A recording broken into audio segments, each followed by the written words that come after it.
I will start my speech in three, two, one.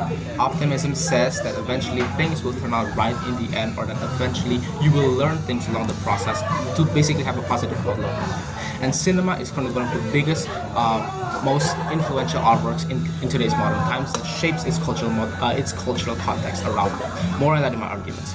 Firstly, on characterization. Life drama films. What we mean by this is that films that usually show the everyday life, usually watched by generally younger audiences, but not limited to them, but I will explain this later. And second of all, what would these depictions look like of optimism in these life drama films?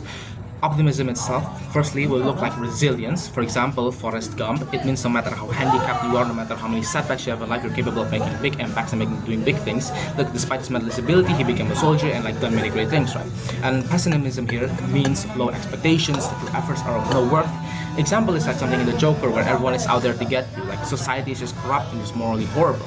Okay, why is this impactful? Why does life drama films even impact people? Precisely because people get influenced by these movies as an art form. Movies show another perspective, but this affects how viewers feel about their life, precisely because humans themselves are emotional creatures, but also because humans are reflective.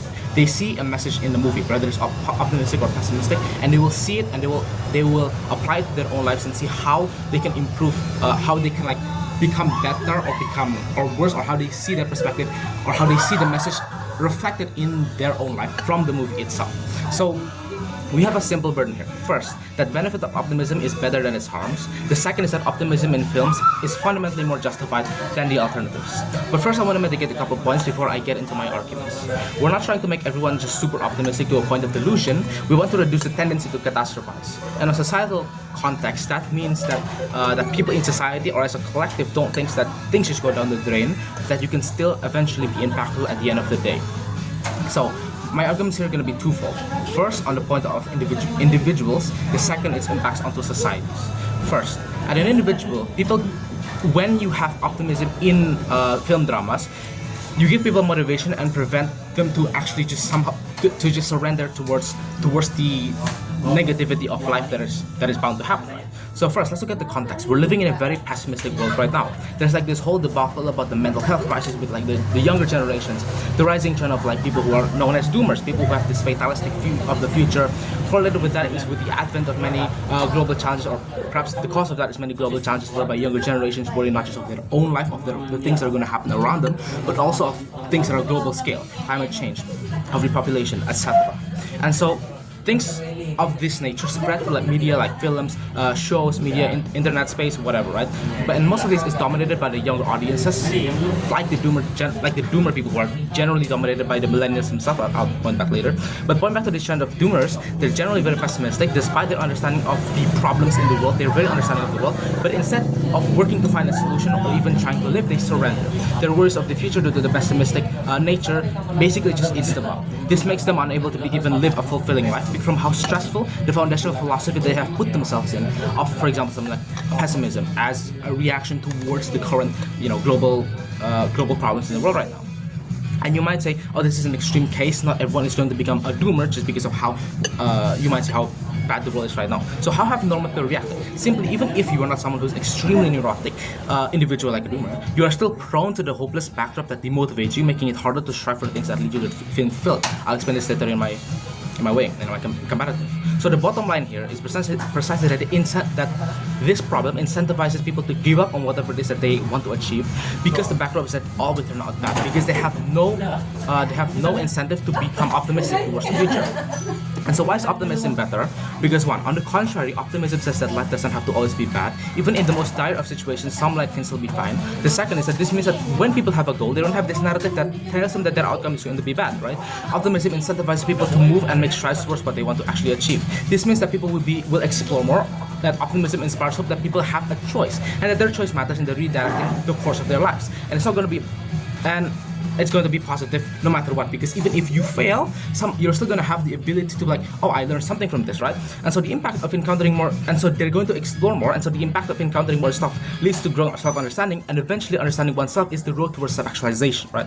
And so The reason why opposition cannot bring this is because the backdrop of believing that you have capacity to improve your life is by itself optimistic. If you don't have this optimism, then you simply say that it's a waste of time and not worth doing, because in the end it will just be a negative to you, right? So the comparative here is simple. Upworld, imagine you're a millennial worker, you have goals, currently struggling in the middle class, somewhat struggling. You don't have optimistic belief that you can improve your life, improve financial situation, achieve freedom, whatever, or self-actualization. And so whatever goals you have, downgrade because you are not optimistic. Eventually this leads to you being stagnant and still unsure what your purpose in life is actually supposed to be. And so even if the human tendency to achieve more fights back and you actually like try to get more, our side is still better because you are doing it with a positive attitude instead of a meaningless and a negative one, or a negative one, and it's the natural progression of optimism anyway, right? So our world here is that is this hypothetical. So on our world, his hypothetical individual is not going to be hindered by his own mindset. The optimist perspective pushes him to actually do more in spite of challenges. He keeps trying to, because every moment has its lessons. Sure, not every moment will be filled with this go-getter attitude, but it's better than catastrophizing every single setback and having that mental burden that means that things might not go well in the end. So even if they want to talk about false hope, even if somehow this individual fails horribly, optimists will try to see the positive, and so there is actually still an incentive towards improving itself. On the contrary, you just get all sad and gloomy and give up. So the bottom line is we actually help the actors who are particularly vulnerable to being demotivated by life, like those in Gen Z or some generations who are stressed out by life itself. Even if it's false hope, the trade-off on opposition is that you just give up and accept that life sucks. At least on our side, we said that each moment has a lesson and makes people want to strive more, have more incentive to do more. And second point, that it encourages social mobility because eventually, because of this extension, that people have more motivation. Look at the social context right now, that current trends show how people are even more pessimistic, a lot of people are giving up, and so this impacts that there is a lot of pessimism over where the world is heading towards right now. It comes from how humans have a tendency to view the future as bleak, especially because humans are generally much more attentive towards things that are negative, and so when you create a society of people who are so focused on negative aspects of life or apathetic, they don't have like a strive towards contributing to society, right? And so bottom line is that the collective unconscious is to give up without this optimism itself. So optimism in film dramas at the societal level shift the cultural narrative that because of climate change, for example, because what else, we're all doomed into optimism in film dramas at the societal level shift the cultural narrative that even in spite of these problems, that we still have a way to achieve a good life for ourselves as individuals. And so how is this possible? With more optimistic film dramas appearing, the amount of people affected by it and being more optimistic would also increase, right? As I mentioned in the first argument, optimistic people have more incentive to improve their life because they have a generally positive outlook on how things will turn out. More and more people adopt this idea and shift the cultural narrative. Why is this actually better? Because the collective isn't going to push you down for your goals. Like, hey, your goals are actually going to work and they might actually be better, and there's more supportive society, and precisely because of this, they're going to become more productive. And so more people, especially from the more bottom round of society who are generally marginalized, they can have a more optimistic outlook and actually try to. But what if they fail? Since the societal level is optimistic, it's going to be more supportive nature than just give up. Then just give up because it's the end. Your efforts are going to be depleted by climate change.